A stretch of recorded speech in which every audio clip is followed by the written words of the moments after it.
Some brands offer you low finance, or cashback, or servicing. Renault don't do ors. We do ands. The Renault Kadjar with 1.91% APR and €1,000 cashback and 3 years servicing, saving you thousands. Renault, the brand with the ands. Visit your local Renault dealer. Finance is made under a hire purchase agreement. Terms and conditions apply. Deposit required subject to lending criteria. See Renault.ie. Blog Talk Radio. Are you enjoying the smoothest? You're listening to Straight Talk with Dean and Mark. Call in to join the conversation at 646-668-8393.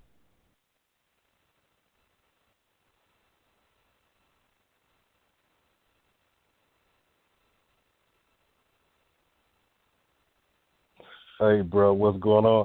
Ladies and gentlemen, good evening. Welcome to another episode of Straight Talk with Dean and Mark.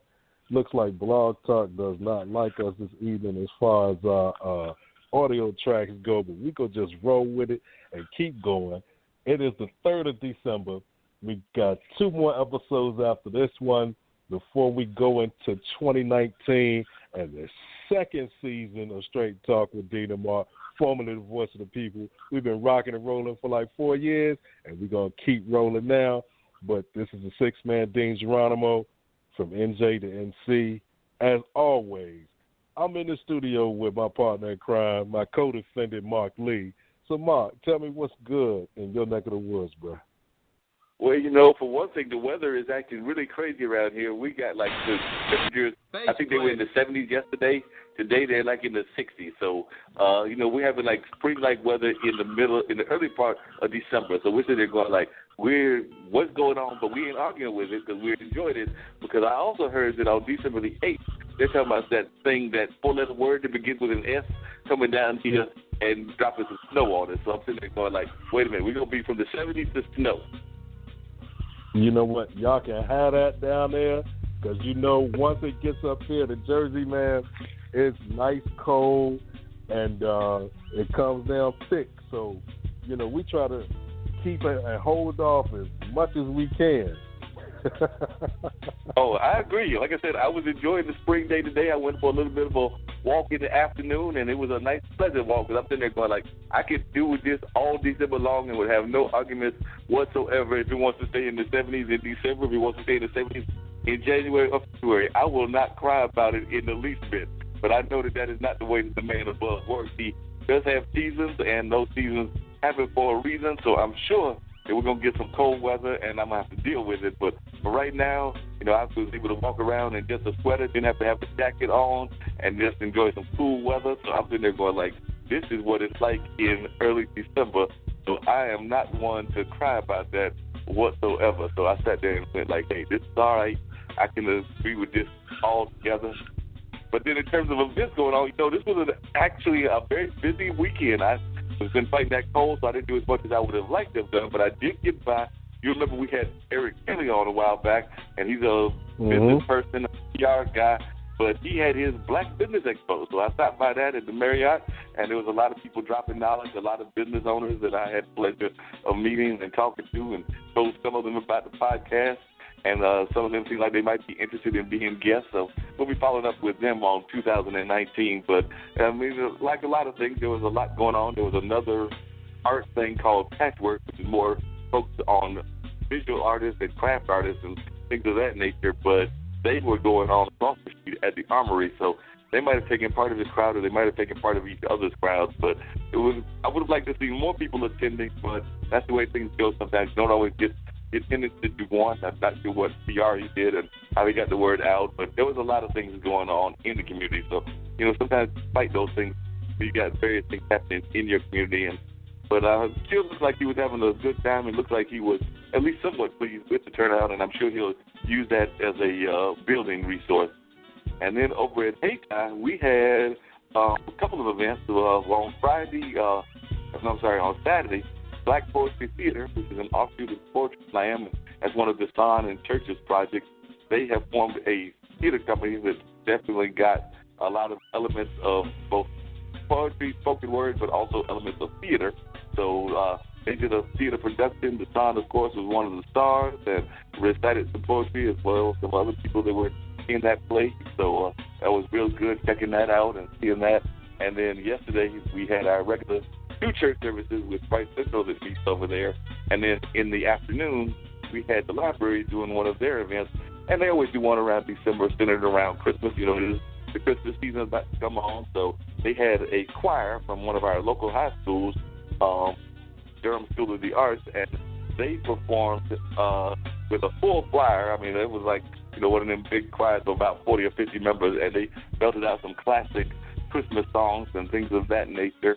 And then Randall McNamara, who's a local artist, did some more campy kind of songs, but that's part of her shtick is she did some songs that she called them that were a little bit on the fat shaming side, because she did some songs about Santa Claus and his roly-poly self, and also did some songs about the diets that she's been on and how those diets did not always work. So she named those diets and she made fun of herself, but in a pleasant kind of way. I don't think she was knocking people that are fighting weight loss and things of that nature, but she was just having fun at her own expense while also delivering some humorous songs. So I think folks definitely enjoyed her routine.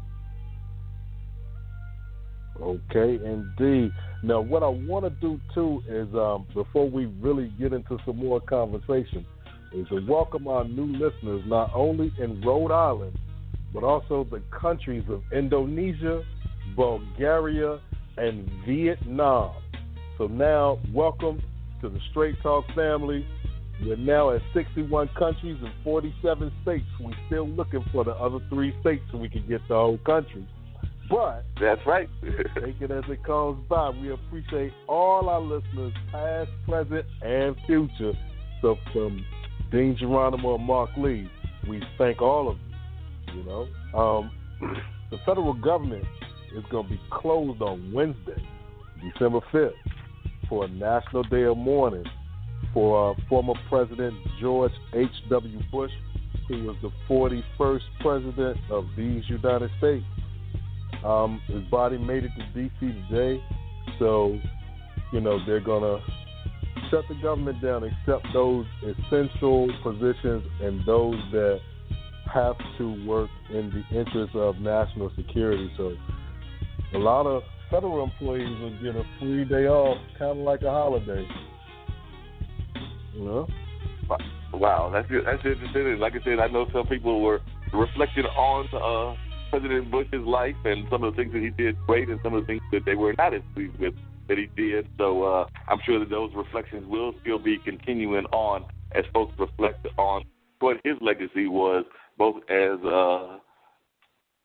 president and also some of the other offices that he held as well. So there's a lot of folks that will be reflecting on his legacy and what that legacy means to the overall population. And I'm sure there will also be people making comparisons between him and that current person that sits in that office that he sat in for many years, and making some parallels both on the good and the bad, the way he handles the press and the way that the current person handles the press, as well as some of their policy decisions. Some that might be similar, some that might be different, but I'm sure there'll be a lot of reflections as folks think about that. You know what? Nothing compares to this one that we have now. He is a very unique individual, and I'm going to leave it at that. We will not bash him today. You know, we get into the holiday season. I mean, I'm going to try to be a little decent right now. So we're going to switch our conversation off of that one. I understand. And speaking of switching off of that, you know, down there in the West Coast and all those areas, they've been having some serious disasters. We know about the fires in Alaska, and one of the states that we are missing, we did have a guest from this state, but we have not had a report of listeners from that state yet, but that is Alaska. So, you know, I've got to check in on Mahogany and see how Mahogany is holding up, because they had a major earthquake over there, and they're dealing with that and how they can cope with that. So life is slowly settling down in Alaska following a powerful earthquake that rattled buildings, disrupted power, and caused heavy damage to the only highway that goes north of Anchorage. Still, hundreds of aftershocks sprayed nerves Saturday as people worried about being caught in more massive shakers. So that's definitely going on. It says that employees who live in communities north of Anchorage have been encouraged to see if they could take Monday off. So speaking of people having days off, they were encouraged to take the day off, and they were also encouraged to work from home or to reduce the numbers of cars on Glen Highway as crews repair damage. So motorists trying to travel north on Friday were at a virtual standstill on the highway. So looks like they've definitely been dealing with a lot of stuff that was going on over there over the weekend. So says Governor Bill Walker, who leaves office Monday, has given state office workers in the Anchorage area the day off to ease traffic congestion. So looks like he was trying to find a way to see what he could do. And it says the magnitude 7.0 quake didn't cause widespread damage to structures or collapsed buildings. There is a good reason for that. It says a devastating 1964. I was only, depending on when it happened, I was either a year and a half or 2 years old when that happened. But it says that devastating earthquake, the most powerful on record in the United States, led to stricter building codes that help structures withstand the shifting earth on Friday. So a seismic expert said Alaska and California use the most stringent standards to help buildings withstand earthquakes. And I mean, when you're in those areas where those things are happening, I imagine you've got to have all kinds of strict guidelines in order to make sure that you're doing all right. Wow. But I just read something else as I was thumbing through this article. It says that there were about, are you ready for this, Dean? There were about 550 aftershocks, including 11 with magnitudes of 4.5 or greater in the 24 hours following the Friday Tremor, whatever they're trying to say that word to be. But yeah, so apparently the incident happened on Friday, and we're talking that there were 550 aftershocks within like a 24-hour period. And they're even saying that the aftershock, it says the aftershock should be weaker and less frequent in the coming days, but officials couldn't say for sure when they'll stop. So looks like they're going to be dealing with these aftershocks for a while. Goodness. Prayers go out to them, man, because, wow. I couldn't even imagine being in that situation where it's like it's ongoing and it never stops. Oh, yeah. Like I said, I don't know if you remember this, but there was a couple of years back where we had a aftershock on the East Coast. And I remember being at an office, and we were all sitting there going like, what the heck is this? And that was just like a minor shift in the earth plate. So it wasn't even like a major tremor like what folks in California and Alaska and some of those other places that are sitting on those tremor lines have to deal with on a regular basis. But I just remember us feeling that shake at, I believe it might have been when I was working at one of my jobs with measurement, and we were sitting there going like, what is this? Because you can literally feel the earth shake. And if I remember correctly, I believe that shift, like I said, it was several years back. I want to say it was up and down the East Coast, but, we don't have to deal with that often. But, those plates that are on, that the earth sits on are all over the U.S., so there's no telling when you might get hit by them. I mean, of course, California and other places get hit more frequently than we do, but that does not mean that we are immune from them. Not at all, and I remember exactly what day that was because I was at work, and then I looked at my drink, and my drink was shaking, and the table was moving, and I got up under the table, and my coworker started laughing at me, and I said, well, I don't mean any disrespect. I've lived in California, so the first time it ever happened scared me half to death. But then I'm like, maybe I'm wrong, maybe I'm not, but for right now, I'm getting ready to get up under this table. And then when they call for everybody to leave the building, I walk outside, and some people are crying because in Jersey, that's rare, so, right.